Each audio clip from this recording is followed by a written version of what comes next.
Is that better? Hopefully that's fixed it.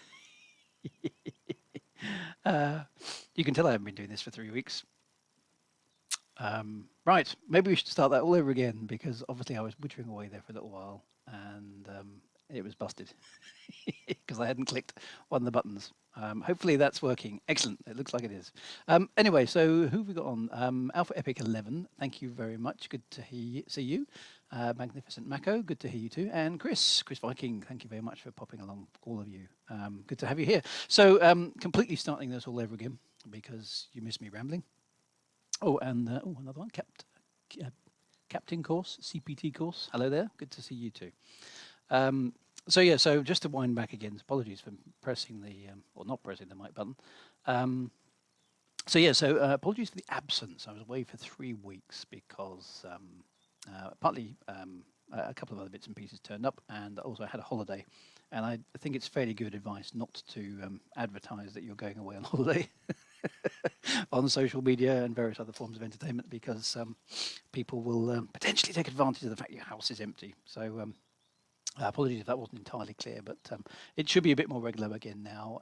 Hopefully, coming out of holiday season, and then we can get back into doing a regular stream on Monday evening. So that's great.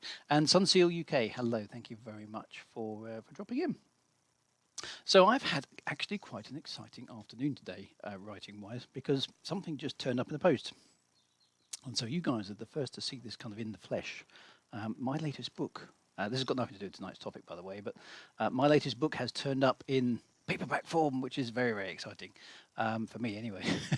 Hopefully a few of you are excited about this as well. There's something very, very nice. I mean, obviously they've seen the thing in Word, and I've seen it in ebook format for the Kindle and testing and things, but there's nothing quite like holding a book in your own hands and kind of getting a feel for it. And this thing is massive.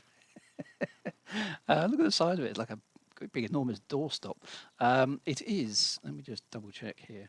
How many pages long is it? It's 533 pages in a standard size paperback, so it's actually enormous. It is the longest novel I've written thus far. It's actually just beaten Premonition by a few thousand words. So yeah, quite an achievement actually. So that's the first time I've actually seen it in the press, in kind of in the flesh as it were. So quite an exciting thing. So if you'll have a look at the back cover with all the blurbs, it all looks quite all good, quite fun, and the amazing artwork that was done for the book as well, which continues on the spine, that way around. Where's the camera? There we are. So yeah, so that's actually just turned up.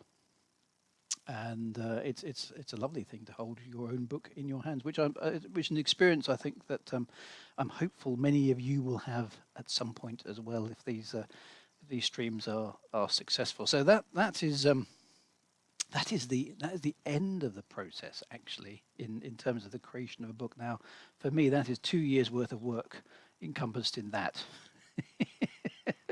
I started writing this thing in 2016, about the summer solstice time, and it came out literally in the last few days in paperback form just in August. So just a little over 2 years from idea to finished thing that you can actually hold in your hands, which is good. So anyway, so that's enough advertising. Apologies for that. And if you do want to get hold of it, he says doing a bit more advertising. It is available directly on the Amazon link side by side with the ebook. So feel free if you are a fantasy fan. So that's kind of my exciting news for the time. Hopefully that you've been having good stuff as well. Now tonight's topic, I wanted to go back to again the creation of books, and one of the other things. Now we've covered a fair few bits and pieces thus far around kind of common errors, various things that you can fall into, and all the other bits and pieces that to go with that. Tonight's topic, I wanted to cover research, which is something that a lot of people overlook, kind of in my opinion, based on the books I read. Hello, Steve Shaw. Good to see you as well. Thank you very much for turning up. That's fantastic. What do I mean by research? So you may have heard the writing advice, which I must admit I don't agree with. I think I've said that on other streams as well, which is only write what you know. And the idea there being, I think, that unless you've sort of experienced something or you're an expert in it, you're kind of not qualified to write about it. And that makes things very difficult because you, you can't experience everything, can you? So how can you write a book on any particular topic? And just experiencing something doesn't necessarily make you qualified to write about it. You need some talent and you need some ability to write for a start. I think that's far, far more important than actually having experienced something. And there's certain things that you're never going to, well, almost certainly never going to experience. So even in contemporary fiction, I'm a bloke. I'm never, short of some sort of strange transporter accident or anything else, going to be a woman. So can I not write a female character just because write what you know? I don't hold with that. I think you can do stuff. And likewise, if you're a woman, you want to write male characters. that piece of advice seems to imply that you're precluded from it. Um, Also, if you want to write a car crash, I I don't suggest that you go and have a car crash so you can experience. Yeah, that would be very very bad advice. So or crash an airplane or anything like that. So I think write what you know is a bad piece of general advice. I think I would change it to be write what you understand or have researched, which kind of brings us back to the topic of this evening. I think if you go and do your homework, then it's very important. Um, Chris Viking. I have had a car crash as well, but it was not intentional. It was not anything to do with the book. It's not a pleasant experience crashing in a car, particularly an older one. I crashed in that. Actually, yeah, tell us, Chris, what did you crash, and was it your fault, or was it somebody crashing into you? No, you don't want to write about airplane crashes. That would be horrible. My crash was actually in a Mark II Golf, which by modern standards is not a particularly safe car to have a crash in. But and it was entirely my fault. I wasn't paying attention. I drove into the back of another car, and even it was only about 15 miles an hour, but it makes one hell of a bang. And I was very bruised afterwards, and that was about 20 years ago now. So yeah, I can write about it from the perspective of it having happened to me, but I wouldn't necessarily recommend that you have a car crash to write about one, and you don't need to, experience something directly. I think that's the kind of point I was trying to make.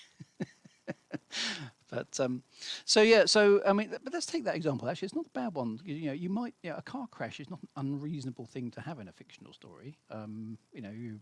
Or any other kind of crash, really. What can you do about it if you haven't had a car crash? You haven't had the privilege, which is definitely the wrong word, of having a car crash. Well, the first thing you can do is you can ask around. So we've just encountered Chris. Chris has had a car crash in the past. So, Chris, what was your experience of having a car crash? If you don't mind talking about it, you can go and interview people. And certainly in the course of some of the novels that I've done, for particular types of things, I've gone away and asked. In my first novel, this one, which I just haven't had beside me, Torn, I had to, I had to have a character with a fairly serious medical condition, and the problem with that was trying to talk in a book knowledgeably about a medical condition and how people react to it. And I've got Chris's. Oh, he's written a book. I was about 8 when we were on our way to this place where they have a fair old things like steam engine, sawmill technology and such. And due to an insect in the car, my mother jumped and first swerved right and then swerved left and snagged the edge of the road and flipped over a few times. Blimey, that's a good one. I'm glad. Well, I'm trusting you're all safe after that, and you weren't hurt too badly. But I bet that's quite an experience. So definitely, if there's something you can exploit. If you ever come to write a book and you need a car crash scene, then you've got direct experience of it. You'll probably find that your description of that type of event will be that much more compelling if you can remember it. So certainly use things you have experienced, but don't preclude yourself from doing it. If you're doing research into that, then start thinking about the different things. One of the things that comes back very often in crashes and bad things like that is that everything seems to run in slow motion, and your brain kind of goes into like a hyperactive mode, thinking I could be about to die, so I'm going to record everything in very very vivid detail. And if you put that into your story, it just makes it that little bit more compelling because people will kind of almost expect to be reading that. Major on the disorientation and the spinning and the confusion and the noise. I'm glad to hear that you all got out of that one. Okay, well done, Chris. Wow, that was. I mean, that's an experience. I mean, use it. If you come to write a novel that needs a car crash, then you've got a lot of material straight away. That's a really good thing. So going back to Torn, I'll leave it there. Boom, there we go. As I'm talking, this is actually a novel about two people who are very very different. It's not fantasy or science fiction, by the way. This is just another a contemporary novel, sort of a romance, really. But the the girl in the story has an undiagnosed medical condition, which isn't kind of revealed until much later on. And then when that medical condition sort of manifests itself, she does end up in accident and emergency. And at that point, I realised that I didn't know how accident and emergency procedures worked. I didn't really want to make it up, if you know what I mean. I'm fortunate in the sense one of my relations is a doctor, well, retired doctor now. So I basically pitched up at his house and said, "Can I ask you a question about what happens when people go into accident and emergency?" And he was able to give me some pointers. So those sort of things are quite important to do. Oh, and Olga Palmer. Now I'm assuming, Olga, that you are my Canadian cousin from across the seas. So if that's correct, then hello, good to see you. um, so. So basically, I need to get those. What happens when somebody's admitted into accident emergency in the UK? And it's quite specific. They say things, they check things. I can't remember all the details now, but they do quite a lot of stuff in a certain type of order to make sure they're triaging things appropriately. And it didn't have to be too much. I think it's less than a page of text, that whole bit of the scene, but it had to be kind of authentic, and I wanted to make sure that people reading it wouldn't go, "Well, I've worked in accident emergency, and that's just bananas. That's just rubbish." The same thing about when one of the characters went into a doctor's surgery. I wanted to make sure that the questions that they got answered and the experience they had was kind of compelling. It was correct. And so you have to go and do your research. And a lot of the time, research isn't just looking things up on the internet and finding things out. It's actually just kind of trying to go and find out what about that from people who've either been there or know about it, or just go and stick yourself in that situation yourself. Not the car crashes or the airplane crashes, definitely not that. Oh, great. Well, thanks for coming along, Olga. That's brilliant. Thank you very much. Olga is family from Canada, so I'm hoping the Twitch stream is working well at that range. Through the wonders of the internet, let's fingers crossed it's working well. There were a couple of scenes in there which I had to do some homework on, and then also the young lady in this story suffers from this medical condition, which sort of manifests itself towards the end of the story because she gets very, very stressed, and she basically has a tumor on the brain which bursts. And that causes her to black out and various other things.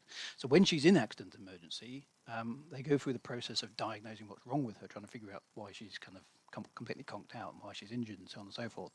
And again, I wanted that to be precise. So the sort of things that the doctors say, and the way they talk about blood pressure and the way they talk about all those other bits and pieces, is authentic. Because if you're going to do something like that, and it's important for your story, if you get it wrong, people will really rip you to shreds. Now, if we wind that back to a science fiction scenario, if you start breaking the rules of your book because it's convenient, so for example, if in Elite, one of my Elite books, I suddenly gave the ship some additional capability that didn't normally have to get myself out of a plot situation. The Cobra has more guns than it should have, or it's able to mount a particular type of technology that doesn't exist in the game. Those sort of things, you're going, you're losing me a little bit in this book because it's kind of irritating if a ship can do something which isn't correct for the universe. And if you're writing in a very well established universe, like say maybe you did a Star Trek or Star Wars or Elite or anything like that, then if you get it wrong, people will notice. Trust me. I was always very impressed with the Elite stuff that I did. That how much critique of the early manuscripts I got, partly from Frontier, but partly from some of my readers that I specifically chose to critique it, who did know Elite. Chief amongst those was my major foil, Mr. Dave Hughes, who was fantastic in terms of a kind of lore resource, because he basically said, no, that's wrong. You can't have that in Elite because of this. Ah, yes, I remember that now. And it's great that those sort of things get captured early on, from so that they can get pulled out of the zone. So you've got to be careful that if you're writing in any particular domain where the lore is very, very strong, in a science fiction or fantasy realm, not to contradict that law. It's very, very important for the sake of your novel. The other piece, in fact, the worst genre for this is historical novels. If you're going to write a story which is set in a particular time or place, you've really, really, really got to be sure of your detail. Now, I haven't actually tried that yet. It doesn't really appeal to me. But if you're going to write a book in, say, Edwardian times in the 1910 or 1920, or you're going to write in the Second World War, or you're going to write in Victorian times or in Roman times or anything like that, you really need, if you want your book to be, if it's a serious fiction book, not a sort of funny one, you know, then you really need to get that detail right. You need to find out exactly what's going on and what you can and can't do in those historical time periods. Now, I've come across this a few times. Some really, really good science fiction that's involves time travel, for example. Now, if your characters end up in some point in the past, then that past needs to be very, very authentic. Now, that is good old-fashioned research in terms of getting online and making sure you know your history and doing all the events and all that sort of stuff. So that's all part of it. That's really, really important to kind of get that sort of stuff right. The other thing is more a mechanical thing, really, is write it down. Store it, for God's sake, because you'll need to refer to it lots of times.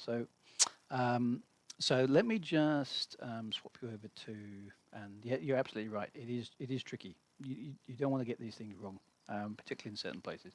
So let's just go back over to my desktop here for a moment. Apologies for me looking sideways at my monitor again. So let me take you back.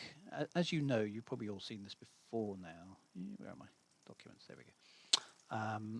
Let's put that over there so it's not getting in the way of everything else. Books. There we go. You know that I keep all my books organized in here. Look down at Torn. I always have a research folder. This is the way I organize my books. So if we look under the research folder, you'll notice here there's actually quite a lot of stuff. So here's a good one. For example, I've got ambulance procedure. And here's a view of that document. So and these are probably quite old now. And I've just looked up my screen. Come back. There we go. In the sense that they are documents from when I wrote this book, which is about 7 years ago. But here is a case study of a road traffic accident I found online, which is basically somebody's trapped inside the car on a rural by-road after he skidded on black ice and hit a stone wall, which is quite similar to the scenario I was painting in my story. So I found out something quite good there. And so they, what happens and in what order? This was quite good. So by the time emergency services arrive, farmer's doing what he can, he's trying to stem blood loss, paramedic does an assessment, there's multiple injuries, fire service arrive, are cutting him free, there are oxygen and fluid replacement treatment. This is all happening before he's actually got out of the car. And then they manage to assess him. He's stable enough to be taken to hospital. So they do a CT scan that was tele-imaged. There's lots of little interesting bits of detail in there which you may or may not want to use in the story, but it was kind of there. To go back, the other interesting thing here is this one. This particular book is about a young lady who is a born-again Christian. She becomes a born-again Christian during the story. And so I had to find out how do you become a Christian? There we go. I found out what you actually have to do to become a Christian in the particular denomination I saw, and yet supported by Bible verses and all sorts of stuff to kind of make sure that was authentic too, because I was writing for a religious thing in this particular thing, and so I did that research. I saved it on my disk, and if I ever need it, it's still there. And then we have head injuries. Road traffic accidents, attending as a passing doctor. What does it look like from the perspective of a doctor, and all sorts of things. So, there's lots and lots of stuff there. Now, the thing is, this is all for not very many scenes, but I wanted to make sure it was authentic. I've even got the Kent Air Ambulance strategic plan here, which is quite interesting. I didn't actually need this in the end, I don't think, but It's how the Flying Doctor and the Kent arrives. This novel was set in Kent, um, and how far can they travel? How long does it take them to get there? What's the scramble procedure like? What type of helicopters do they use? What kind of stuff can they actually do on the helicopter, which is different to an ambulance, and all that sort of stuff. So this was all important kind of background stuff for the novel. So read up, use the internet, grab books, talk to people, write it down, store it, because you never know when you think, I've got something on that somewhere. And disk space nowadays is like ultra cheap. So just go and get it. That's really good. And keep it, because you never know when you might need it again. A couple of questions. So what restrictions did you have on writing for Elite Dangerous? Because what would you write? Probably could not divert too much from the story frontier trying to tell. That's a very good question. Okay, so going back to Elite for a moment, and this is going to be horribly kind of spoiler-tastic for you guys, because we got these under research here, the official guides, and I'm not allowed to show these to you, which is really annoying, because actually, I mean, they're totally out of date now, but they were pretty good at the time. And we got this is basically the background lore of Elite Dangerous as it was in 2012, 2013, by the date stamps on there. And these were the documents that were given to the writers and effectively the developers of the game when the game was being developed. This all came out prior to the alpha and the beta of the game. So we were given these because if we're going to write books, we wanted them, to be aligned with the game. So this set of documents here really was the Bible for what we were doing. But there were major restrictions of what we could and couldn't do. Now, I voluntarily put myself under some restrictions for Elite Dangerous because I didn't want to do some of the obvious stuff at the time. I didn't want to do the Thargoids, and I didn't want to do Raxler. And it was just as well because, not surprisingly, they were totally off limits anyway, because that's Frontier's main kind of event, at least back in 2012. It certainly was apparent that was going to be what they were focusing on at some point in the future. But inside that, we were given all these documents which talk about how the Alliance works, the Empire, the Federation, what happened to Galcop before it disappeared. Some of the ship's guides, this particular document is well out of date now. Some of the ships referenced in there don't actually exist in the game. And some of the ones that do exist in the game aren't in here. And they're all just bits of artwork because there was nothing concrete to look at it. But you also got a little bit of background on the technology. So what this told us is how things kind of moved and the sort of things that you couldn't do. So, for example, one of the big things, which I didn't really agree with, but it's one of the rules of Elite Dangerous, is there's no anti-gravity. There's no artificial gravity in the Elite Dangerous universe. So that's it. You can't have anti-gravity. If I had put anti-gravity into Elite in any of my novels, it would just have been scratched out, and I wouldn't have got the approval. So there's a really, really concrete example of something that you can't do in Elite Dangerous in a fictional context. There is no anti-gravity. That's why the space stations spin to generate pseudo inertia, effectively. I can't contradict the history. One of the documents is in here. Is the Elite Fiction timeline. So that's a list of the events from the 21st century all the way up to 3300 when the game started. Not in a great deal of detail, to be honest, but kind of significant years. Not allowed to contradict that. That's the history of Elite. So you have to abide by that. So that obviously this is made up research in the sense that all of the stuff here is fiction as well. But this is kind of the lore, the background structure to Elite, which the writers were not allowed to deviate from. So that serves as the background. There were certain no-go areas, Thargoids being one of them. Though a couple of the writers did manage to do a little bit around them, but not many spoilers could be released. I chose my story actually to kind of stay away from the classic Elite stuff. So I hoped I wouldn't have too much problem with that. But to be honest, the approval process, and I think I've got it here actually. Let's go back to reclamation. Where's the approval? Raven. Plot and approval. There we go. So this is an Outlook email message I received from. There we go. I don't think this is top secret anymore. So this is an Outlook email I received from Michael Brooks. This was back in 2014, so this is a little bit of history now. Michael Brooks sent me back a comment on the third draft of Elite Reclamation, as you can see there in the attachment. Comments added, so minor issues that need addressing, providing they are addressed and no substantive changes made. This doesn't need reviewing. So I was like, yes, finally got there. Well, that was the third draft. So, I've sent a whole bunch of bits and pieces in there. There's the system names hadn't been worked out, dialogue needed fixing, and obviously Frontier approval overall. There was a to and fro process with Frontier at the time when I was writing that book, which basically meant I had to go through and say, is this okay and is that okay? And there were a few things that I wasn't allowed to do. For example, one of the plot devices I had, because we didn't know how all the technology works, I had a device on the ASP, I think it was, that allowed you to fake a hyperspace jump so that you could make it look like you jumped out, but your ship was still there in a sort of heat-soaked, half-invisible fashion. That was my plot device for the time. And Michael Brooks looked at that and said, no, you're not doing that. That's definitely not something that we're putting in the game. Oh, okay. How do I get around that one then? So I had to rewrite that entire scene in order to kind of get around that particular problem.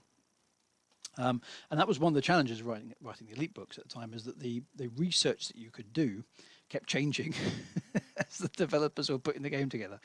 So sometimes these background documents I had here, well, I lost them now, but the background documents that I had were changing subtly as things happen, which was a bit irritating. But that's part of the craft of working. Working in something that is being developed at the same time.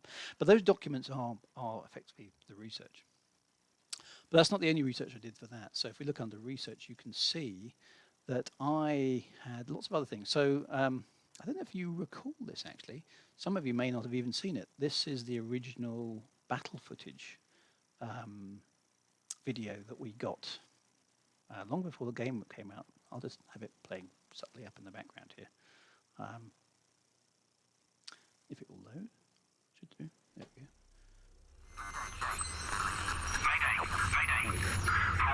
Let's just turn that down a little bit. There we go. So this is actually the background, the battle footage that we had from Frontier, which they actually used to check out their music composer, and it's very, very different to what the game looks like today, but it kind of gave you an idea. This is the first time that any of us saw what Frontier were actually attempting to do. And so we were kind of like, this is exactly amazing. I remember when this video came out, it was so exciting, it was fantastic. So, we saw capital ships and we saw Sidewinders, 4 Sidewinders attacking a capital ship, are you sure? But, so this was the first time we actually kind of saw the dynamic of how the game was going to play. And so this informed the writing of battle scenes and all sorts of stuff that was very useful. We can see how the shields were working, we can start seeing how some of the weapons were working. We had lots of fun with that particular laser beam because it can't be a laser beam because it's the wrong colour. So Michael Brooks and I had several, not very good natured, but several arguments about that, which is quite good fun. And so, but this was way before the playable version of the game. This is the first time we kind of saw what Elite was going to even vaguely feel like. And this came out in September of 2013, I think, quite late in the writing of the novels. So we were all kind of hastily going back through our scripts, trying to make sure that we'd done justice to this, based on the look and feel that it kind of provided. So I've kept that amongst other things to make sure that when I was writing Elite, that it captured the essence of what I'd already seen here. And obviously this is total Federation propaganda, because the Federation suddenly gets their guns back online and gives the Imperials a right good pasting, as you can see here, as they launch their missiles across. I do love the way they launched this video, actually, because this was basically the we've just running a competition to assess the musical composition for Elite Dangerous. Oh, and by the way, here's a video that you might be interested in seeing. It was all very low key and very cool. Um, and then we see the Sidewinder sort of forming up, and boom, there we go. Elite Dangerous is kind of coming. So that was late September 2013, I think, when that first came across. So it kind of gave us a feel for what was coming along. So I've kept that along with various other bits and pieces. And again, back here you can see some of the date stamps, some of the concept art. So let's get that back over here. So there's a cargo hold from the game, which we've never seen. Absolutely total propaganda, Hail the Empire. Okay, that's true. Spoken like a true Imperial, quite right. So yeah, so there's a cargo bay there. What else have we got? Here's another one. This is sort of a sort of mock-up of a GUI screen, which we never ended up with anything like that in the game, but it kind of gave you a view of the sort of thing that you might expect to see. The Cobra cockpit. What does that one look like? There we go. So there's an early Cobra cockpit without the seats. Notice. So that kind of gave you what the inside of the spaceship was going to be like. And this one that we're still waiting for. If only they'd do this. This was fun. This was the orrery, the famous orrery. So this one I was really excited about because I was quite keen on seeing this. So this is what they thought the system map would look like. And you can sort of see how useful that is for kind of storytelling stuff, because you can see the planets and you can see the three-dimensional views, and there's some wacky kind of telemetry stuff going on over here. Unfortunately, this never materialized in the game either, but maybe it will one day. From an astronomical point of view, I did give him a hard time over this comet, which is going the wrong way. The tail is obviously supposed to be pointing away from the sun, so I was quite pleased about spotting that one for them. But it gave us an idea of what was coming in the game, how the game was going to look. So I kept all that because it's interesting. And I also did some stuff around the background. So, for example, where are we? There are some things like the original Frontier First Encounters manual. So this is a PDF copy of it. So this is the original manual for one of the prequel games. So I could look through and check how things worked in that. So there's a piece of research. And then Frontier Elite 2's manual. So that's the manual for that. That's the second game in the sequence. So Elite was the first one. Elite Encounters is the fourth. This was the second one. How did all that work? So in case I wanted to make any reference to those kind of things. And what else have we got in there? Can't show you the timeline, I'm afraid. Not allowed to. And then there are, didn't know if you were aware of this actually, there were some fiction documents written for the various other Elite games. The most famous is The Dark Wheel. So that is the text of the original novella that came with Elite, the first Elite, which obviously we referenced. There are some others as well for the other games as well. So I kind of kept all of those bits and pieces in there. And then again, some more detail about how the cargo canisters work, maybe, and also some of the early, there's the multi-cannons as they first appeared in the dev diaries. So all that sort of stuff was just coming out about that time. So it was used to inform us how we were writing, how the guns worked, and so on and so forth. So that's quite good. There's a galactic chart there. Well, that's my one. That's something else. So all that sort of stuff is research. It's all stuff that you need to kind of keep. So yeah, the Damocles video, that was really, really good. Question for Alpha Epic there. So Elite is very locked into history, lore, technology, but what were the major things you had to create that was not originally part of the story in which Frontier was trying to tell? Okay, so that's a good question. Basically, obviously things like the Thargoids, no. Frontier doing that. Raxler, again, reserved. Frontier doing that. Other than that, we had fairly carte blanche in terms of the type of stories. I was allowed to create my own star system. So that's one of the reasons these two documents are here, is how do you create a star? I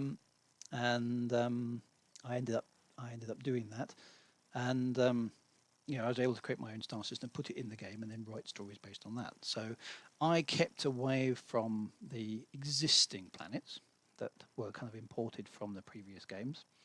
But even then, some of the other authors were able to write stories about the existing world. So the most famous, obviously, is Lave and Alan Stroud's Lave Revolution, which is about the probably the most iconic planet in the entire Elite game, which is the planet Lave, which is where the first game started. And obviously, he wrote a story based around that world, and that was fine because Frontier were their story is very much kind of at a very galactic level. So they tend to focus on Federation versus Empire versus Alliance versus Thargoids versus kind of very very big kind of galaxy spanning stuff. Whereas most of our stories were set at a more sort of parochial level around a single star system or maybe a group of star systems. And so as long as we didn't muck up, as long as we didn't have a kind of we're going to save the entire galaxy, one person goes off and then there's a galactic super weapon or anything like that. We weren't allowed to do things like that. So there wasn't any kind of save the universe type stuff. But make a difference in a local planetary system. Yes, we were allowed to do that, and you'll find those dotted around in Elite Dangerous if you look at the planetary descriptions of some of the systems in the core world. Some of those were written by the fiction authors as little bits of flavour for various different systems. So planetary systems was one thing I was allowed to create. Characters was another one that I was allowed to create. But I wasn't allowed to create new factions, for example. So I couldn't go, well, I quite like the Empire, I quite like the Federation, but I want another one. Wasn't allowed to do things like that. Wasn't really allowed to create any new technology. I did make a few kind of additions in the sense that I had to have some medical technology that wasn't specifically mentioned in the Frontier guides, but it wasn't kind of ruled out the question either. So it was more a clarification of what you could and couldn't do. But things like anti-gravity, absolute no.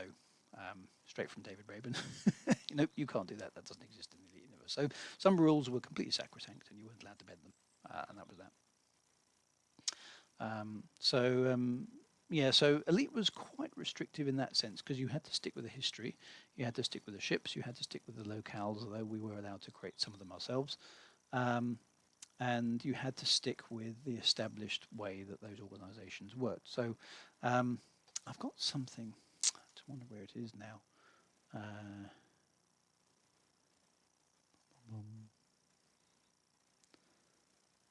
I did certainly have something at some point.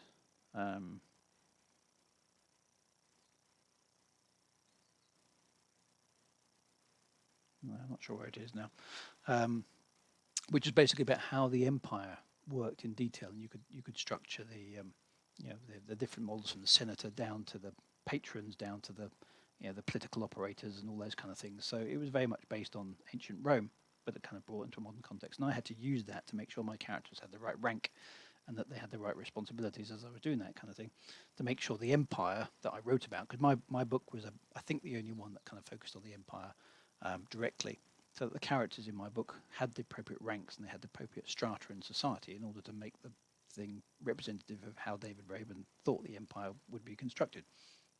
And in the second book I wrote, Premonition, obviously I ended up talking about the Emperor herself, and she's one of the characters in the book, so I had to kind of get that right as well, bring her to life a little bit. So that sort of stuff was checked and double-checked and checked again. And Frontier did tell us some of the stuff that was upcoming. So, for example, we knew the Thargoids would be about, but wouldn't be doing much for the first few years. And then when I came around to writing my second book, they did tell me, they showed me what the Thargoid encounter, the initial hyperdiction would be. I saw that about 6 months before anybody else did, as well, outside of Frontier. So I could write it into the book in the knowledge that it would happen to somebody somewhere at some point. I didn't know when it was going to occur, but I knew that it would happen at some point and I knew what it was going to look like. So I could write that section of the book kind of in advance and then change the names to whoever the unlucky commander was. I think it was somebody on the Xbox, actually. I can't remember the name now. But in order to kind of get that stuff right. So check background, make sure you align with the background. So that's Elite. And in any of my books, in Torn, as we've kind of seen on the research, there's a lot of stuff about the background, how the helicopters work, how does accident emergency works. Here I've got Where's the head injuries? There we go, head injuries. This was quite interesting. This is a test that they do called the GCS. This is only applies in the UK, I think, but it's probably got something similar in other countries. They do it. I didn't know it was called the Glasgow Coma Scale. I heard them refer to it as GCS. What's your GCS score? And this is one of the way they triage people coming into accident emergencies. You know, eye-opening is a score of, if you get a score of 1, then nothing, you're not responding. Verbal, none. You know, so if you get a GCS score of, I think it's, what is it? There we are. GCS score of kind of 2 or less, or you know, in combination, sort of maybe 8 or 9 or less, then you know, you're not in a good way as you're coming into accident and emergency. And so, you know, that was a really useful, because one of the questions I could just put in the book was, what's the, you know, GCS score is, and then they come back with GCS score is 5, patient not responding, and it makes it authentic, because that's exactly what they would say in an accident and emergency situation. And then, so, you know, all that sort of detail is important. Now, if we go to my current book, and I can show you this one as well. So where's that Midnight Chronicles? There we go. What have I got here? I've kind of, this is a bit messy. I need to tidy this up a bit because I haven't got everything in the right order. But I have worked on with Chris Wilde on the actual law, and one of the advantages I always had with Laws of Midnight over Elite is I actually could work with the creator of the law to modify and update the law in order to, you know, tell a story. So we've dumped everything that we know into this document, and that gives us something to work from to make sure that we don't contradict ourselves. So research isn't just important for making sure that you write a novel that is actually kind of has the integrity that anybody who knows something about that subject will go, yeah, this is interesting. You know, the author knows what he's talking about. It's also important that you don't go back and contradict yourself. So, you know, you've got to check things as you're writing them. So, you know, Elite Danger example, my ship can do a 25 light year jump in chapter 1, and then suddenly in chapter 8 we need a 50 light year jump, and suddenly it's able to do that. What happened? Your readers will pick up on that kind of error. So you need to go, hang on, if you spec a spaceship to be able to do something, it can't contradict that later on unless you've put in something, i.e. a modification that the crew have done that you specifically call out in order to make it do something a little bit cleverer later on. It's like the Millennium Falcon suddenly being able to do the Kessler run in 6 parsecs rather than 5 or 12, whatever it is. You know, you can't change that without your readers going, you're just writing your way out of a plot hole there, because you need to. You can't just magic things up.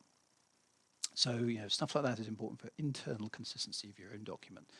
And so research doesn't always pay back in anything more. I mean, that GCS score one I just showed you, it took me ages to find that document. It was really useful to find it, but it was 2 lines of dialogue, and that was it. But for me, it went that when people read it, and I've had a few comments on that from nurses and doctors who basically said, that emergency procedure in that novel is right. It's authentic for the time. It's a little bit out of date now because time's moved on. The book set 10 years ago, and technology obviously changes in a contemporary space. But it also in Elite Dangerous. So, you know, the fact that I got the way the Cobra flew and the mechanisms on board it, and I got the names of the old style shield generators. So, for example, some of you will not necessarily know this. I'll see if I can find it actually, because this is a nice little bit of detail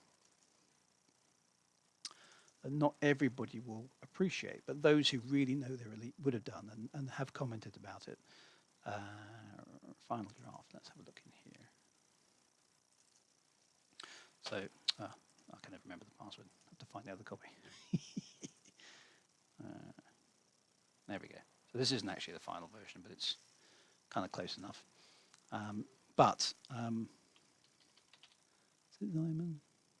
There we go. So this is a scene that some of you may recall. Why did it jump? There we go. So this is a scene between Salome and Luco, where his Cobra is busted. It's stuck in a crater, and he needs her to help him fix it. And she's kind of saying, well, yeah, that piece of junk. Yeah, it was a little bit Han Solo and Princess Leia here, but you know, Luco is justifiably proud of his old Cobra and is a bit offended when she sort of turns her nose up at it and just says it's a piece of junk. And she's kind of, you know, Salome looks unimpressed. That thing is famous. And Luco splutters, "Oh, now you hurt me, don't you see? Look beyond the mess, see your elegant lines, da da da da." But dual Zyman energy deflection shields, Erican through space drive, Kruger light fast engines. This is a Cobra. It's not your ordinary Cobra. This is a special one. Now those three lines there didn't come from Frontier's original guides. Those came from. Hopefully, I've got it. I may not even have it in here. No, I'll tell you where it is. It's over in here. So back over here. Here's another piece of history. This is the box for the original Elite. This is the ZX Spectrum version that I have. This is my copy of the original Elite. So in here, he says, going off on a slight limb, is the original manual. So the Space Traders Flight Training Manual. And I think you'll find, I'm hoping, he says, going completely out on the wing, at the back here. I'm pretty sure I did this. There we go. Hopefully you can see up there. There is the Cobra specs from the original Elite game. And so what it said in here is armaments, Lance and Vermin Seek and Kill missile system, but drive motors, Kruger light fast motors, and Erican through space hyperspace drive. And that's where I got that description from, because I wanted Luco's Cobra to be specifically the Cobra from the original Elite game, not the modern Cobra that you can buy from the shipyards in Elite Dangerous. This is the old one, not the current one. So it says quite clearly here, and this is, again, I can't read it now, but it says, I think it says, what does it say? In service date 3100 AD, Cowell and McGrath shipyards. And as you'll know, in the current Elite Dangerous, the Cobra is made by a company called Falcon de Lacy.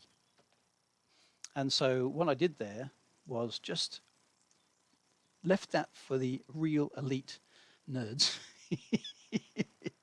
people who really know their stuff, to say this is a hand-built Cowell and McGrath campaign from 3120. It's the original Elite Cobra here in this story, not the one that's in Elite Dangerous. It's subtle, and it's like, so all that research got me 6 lines. But for those who really get their Elite and have been there since 1984, that was an important detail. And lots of people have commented to me and said, love that scene because of that detail. And that's sometimes the sort of stuff you're going on that proves to your reader this author really knows their material. They really know their background, or they put in some detail that if you don't know it, you just read past it. If you do know it, it gives you that kind of warm, fluffy, yes, someone's taken some time over crafting this and getting this right. And that's the sort of difference that a really, really good piece of research can make. Question again, Alpha Epic 11. How do you write in a way that leaves room for imagination to the reader? That's a big question. That one actually is possibly a topic for a future stream, which is more about description and pulling that kind of stuff in some ways. In the context of research, it's basically using that technical detail. So, you know, I quite like this business about the, you know, as you can see here, the specifics of the original Elite Cobra. But of itself, it doesn't mean anything. How do I use that in a context? So I constructed a scene here where,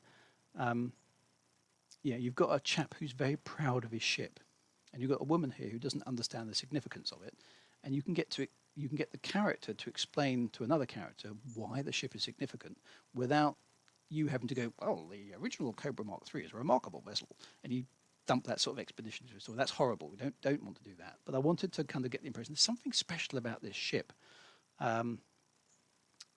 which isn't immediately obvious. So either you're kind of in Salome's POV here, it's like, it's a ship, it's just another Cobra, what's the big deal?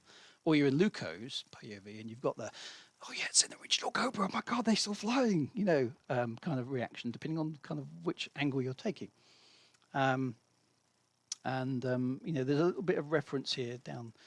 This is a clue to the fact that I've got this old lady character who becomes significant in the story. She was flying a Cobra too. So what's the deal with Cobras? And you're pulling little threads, together to kind of make the reader go, there's some clue here. There's something about these Cobras I need to pay attention to. It's that sort of thing that you're giving little hooks and just reminding the reader that something's going on. So leaving imagination to the reader in that context is more about the sort of things that you're trying to hook them into, and then roll the other scenes on from there. In terms of making other stuff up, we'll go into that in the description scene because I think that's quite an interesting thing to do in a future stream as well. So yeah, a good example. F-18 used to be manufactured by McDonnell Douglas, now manufactured by Boeing. So the original F-15s are not quite the same as the later ones. That's an interesting distinction as well. So that's the stuff that does happen. And just quickly segueing into my current stuff. Again, one of the things I've been priding myself on. Let me just put my copy of Elite back and pull out this one, which is the Lords of Midnight. This is the original game for Lords of Midnight. And so one of the things that was important in here is that in the original manual for Lords of Midnight, as you can see here, there are some novellas actually inside the instruction manual, which tell you how the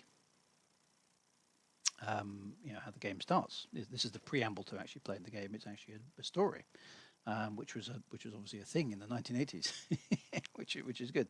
But and there's lots and lots of interesting lore detail in this. You can see how dense the text is there. It's massive, and there's a lot of interesting lore detail in there, which you would ignore at your peril, because if you're writing a book in a really really really established franchise area, there will be a lot of fans. And with Elite, I mean, on the Kickstarter, I think we had several thousand people on the Kickstarter. Every one of them had come along because of the nostalgia, really, and it kind of grew from there. But the people I was pitching my original book to were going to be die-hard Elite fans who probably knew Elite just as well as I did, and I couldn't afford to put a foot wrong when I was writing the story, so I really had to be meticulous. How does the code work? What was the top speed? How did that work? And what were the other ships capable of? And what were the system names? And what was the background? And making sure I got all those details right. Same with Lords of Midnight. How did the game play? What were the characters? What were their motivations? All that kind of stuff. Work it out, sort it out, get it approved, write it down, check it, time and time and time and time again. Getting those little details. That's probably the biggest thing the research gives you, is that authenticity. It gives your book a little bit more gravitas. A lot of people, and I'm what they call a plotter rather than a pantster. So those are two words in writing circles that get chucked around quite a lot. A plotter is a person who just works everything out to the nth degree as much as possible before they write their story. And a pantster is somebody who kind of writes from the seat of their pants and just hopefully it works. Now there's nothing wrong with both approaches, but I think one of the downsides of the pantster approach, if I was to critique it a bit, is that there's a danger that you do write yourself into a corner because you haven't established everything about the world that you're writing in. And if you haven't got some of those details correct, particularly in the fantasy sci-fi world, it can be very difficult not to get yourself caught up in something that you think, how am I going to get myself out of this without inventing some new capability that doesn't exist in the world? And then your story loses that little bit of integrity that it has. One of the things I got a bit frustrated actually towards the end of with writing on some of the Elite stuff, as they were introducing new gameplay features, and they were kind of overriding some of the lore. So in the Elite original lore, there was faster than light communications, but it was very very low bandwidth, so you could sort of send text messages around, which was the rationale for the I was going to say Alpha-Epic. I was wondering what that was. So we had low bandwidth FTL communications for text transmission. That was about it. And then suddenly we had multi-crew, which was a gameplay thing. And what they should have done is just said it's a gameplay mechanic and left it at that. But they invented this thing called telepresence, which kind of busted the law. in a certain amount of a way. Um, and it's like, well, suddenly you've got massive three-dimensional holographic capability um, all the way across the galaxy in real time. You know, clearly that's a gameplay mechanic. It's not a piece of lore. You shouldn't justify it as a piece of lore. It doesn't make any sense. But they did, and you end up with this thing called telepresence, which is really very good. It's not a great way of explaining a gameplay mechanic. It didn't need to be there. I didn't think. Just introduce multiplayer as a thing. It's a game. You don't need to justify that sort of thing in the law. So some things there, I think, were slightly odd choices that aren't necessarily all that wise. Um, and in Premonition, you'll see a little throwaway critique of telepresence if you're smart. There's one line, the one piece of dialogue about telepresence in Elite Premonition. So I'll leave you to, if you've got a copy of that book, I'll leave you to find it and have a little chuckle about it. Because I just said I'm not putting that in the book because I don't think it makes any sense. So you've got to be a little bit careful not to contradict yourself in law and devalue what you've already created. Particularly when you're writing a book, it's probably less important for a game, but for a book, it's essential because if you crack the reader's what's the word? Immersion is the gaming word, but suspension of disbelief. That's what we call it in writing. If you crack that and you bring the reader back into the real world when you're supposed to be keeping them in a fantasy world, you've done something bad. It's like throwing a piece of dodgy dialogue in, or it's like describing something in kind of modern day slang in a science fiction or fantasy context that doesn't feel appropriate. If you break that kind of, in TV world, that we break in the fourth wall. Suddenly somebody looks at the camera and goes, "Oh, hello, everybody." That's not right. People don't look at the fourth wall when they're doing serious TV, fantasy fiction, whatever it happens to be. One of the first rules of that sort of television is you don't have a fourth wall. You don't break the fourth wall.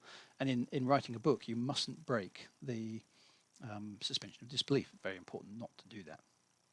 And ways you can do it is dialogue that's out of place, description that's excessive. But one of the big ones is research which is wrong, or research which self-contradicts itself in the story. Because the reader will suddenly go, hang on a minute, didn't he do that last time? Why can't he do that this time? If he's got a laser gun that automatically recharges and then suddenly his laser gun seems to be out of power, your reader will go, but that didn't happen last time. So you've got to make sure that you're consistent all the way through the story and that you don't bust the law or whatever it is that you're writing against. If you're writing in the modern context, contemporary, you mustn't bust real history. So, for example, if you're writing in 1990, no mobile phones, or at least very few. If you're writing in 2018 and somebody doesn't have a mobile phone, you're going to be going, really? Why didn't you just use a mobile? It's stuff like that. You've got to make sure that your plot and your story doesn't bust the environment that it's set in. So do your homework around that kind of stuff very clearly. So that's where are we? It's already 9 o'clock, blimey.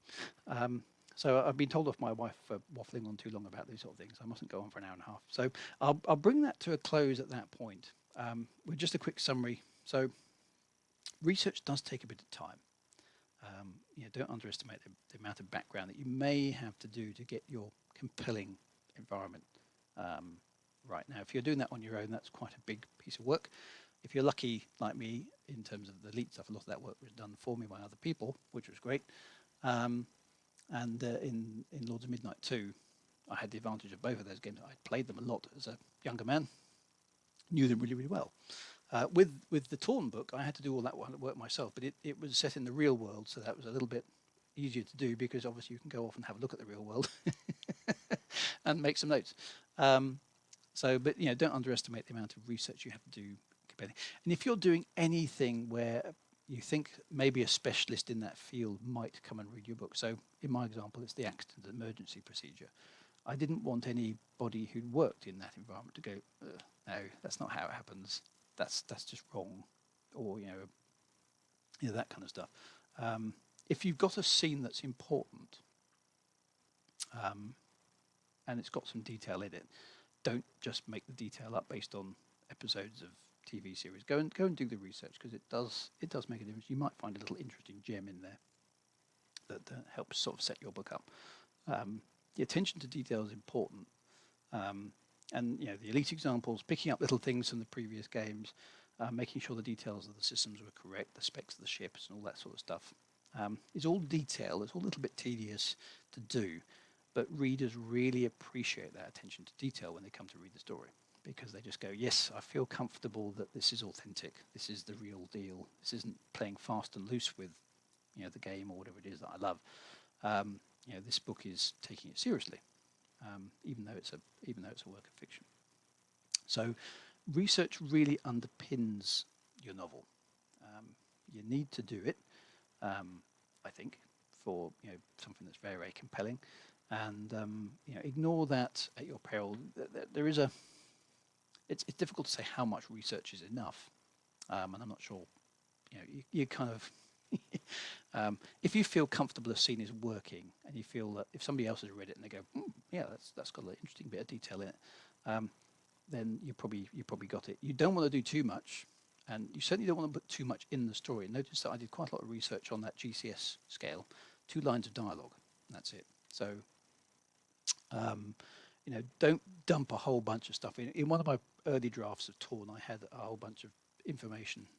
The girl goes for a blood test, and I had details about the different types of syringes that they were using. And then when I reread it, I thought, if I put that in there, I'm just showing off that I did some research. So the vast majority of it you won't use in the book, but knowing it means you write properly about that scenario. So don't overdo the detail. And description is something I'll cover, I think, in maybe next week's screen, because the description is quite hard. It's kind of like a garnish on top of your book. So we'll cover that in the future one. But it is exactly that, a solid foundation to build upon. That's a really good phrase, Chris. And Alpha Epic again. The research makes the book come alive. That's exactly the right. If you've got it solidly underpinning your book, it's nice and stable and solid, and the book has that sort of gravitas, has that authenticity, has a nuance to it that people, when they're reading, go, yeah, I feel like I'm in a structured story here. That it's got some it's got some evidence of work behind it, and that's kind of important stuff. So that's good. So anyway, so I'll finish up there. Stop waffling on. Do we have any outstanding questions? Does anybody want to chuck anything in? I'll give you a moment to have a think about that, because I think my chat tends to lag behind slightly. So I'm going to tidy up my desktop while we're doing that. One of the things, I'll show you this quickly because this is quite fun. One of the things I got in Lords of Midnight was this modified version of the game, which is jolly handy. So I don't know if many of you know this, but in the original game you had the ability to move around the map, but you got stopped every sort of 8 moves because night fell, and then the computer would take its turns. So Chris Wilde was able to provide me with a sort of modified version of the game where I had the ability to just move infinitely and avoid any interactions with the scenery at all, which meant that I could just keep moving around, navigating the landscape, ad infinitum, which was extremely handy if I need to get somewhere quickly to do. So that's a little an aid to thing. And I'm in the Elite Dangerous world, I did for a time have an Elite Dangerous save. I've lost it now, alas. I did have a special Elite Dangerous save that Michael Brooks gave me, which allowed me effectively, I think it was like 6 billion credits or something stupid like that. So I could purchase and use and fly around in the different types of ships without actually having to earn them myself, because I just didn't have the time to spend 6 billion years accruing enough credits to fly an Anaconda. But I did have one in my story, so I needed to know how it worked. So he very generously just chucked a whole bunch of credits at me on a temporary basis, so I could fly around in these Uber ships with the promise that I didn't abuse the power. So I was very good. I didn't muck about, and I thought it was kind of like a test account, which alas I don't have anymore. So I'm back to my crate. I think I've got in there at the moment. But those are the sorts of things that are very useful for an author if you're writing in a game context. In fact, the original author of The Dark Wheel, back in the original, he had a modified save game, I think, in the same sort of style to enable him to play the game all the way through, as it were. So that's quite good. So So there we go. So I don't think we've got any questions popping up. So so there we go. Last one from Olga there. Editing existing manuscript memory to check the research is important. Yes, it is, because we all make mistakes and we all forget details. So it is important to make sure you kind of get that stuff right. So anyway, so hopefully that was valuable to you. Yeah, the art of research is a subtle one, but don't underestimate it. Don't overdo it either. I hear lots of stories from writers who you never get past the research, because it's actually quite fascinating once you get into it, and you'll find yourself going off all sorts of little rabbit warren sort of escapades as you find something that kind of piques your interest, and you start researching that and writing notes about it, and then 6 months later you realise I haven't started on that novel yet. So do be a bit careful about that one. Only do as much research as you actually think you need, because research can suck you in. So it's quite addictive. But don't underestimate it either. It is an important element to getting a novel to feel authentic and polished and appropriate for the subject you're trying to tell. So that's good. So thank you very much, folks. I will shoot off now. This will be up on YouTube. Feel free to watch it there. Next week, I think we'll try and tackle description, because description is something that a lot of people get unhooked on. Certainly, I used to have big problems with it when I was younger, struggling with it, and the right amount and not putting enough in, and so on and so forth. So we'll have a look at description next week, because I think that's quite an interesting topic, and we've got a couple of questions on it tonight which I can address them. So that'd be really good. So I'll sign off now. Thank you very much. I still haven't come off with a natty sign-off phrase. I would use, if it was an elite stream, I'd use right on commander, of course, but this is a bit more generic, so I need to come up with something. So any suggestions you've got on that, let me know. That'd be good. But for now, I'll just say goodbye. Thank you very much for popping on the stream. It's been great to hear from you. And we will be back same time next week. So hopefully you found it interesting, and I will see you soon. All the best.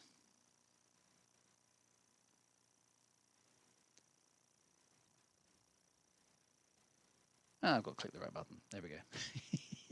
Thank you, folks. Mike first. There we go.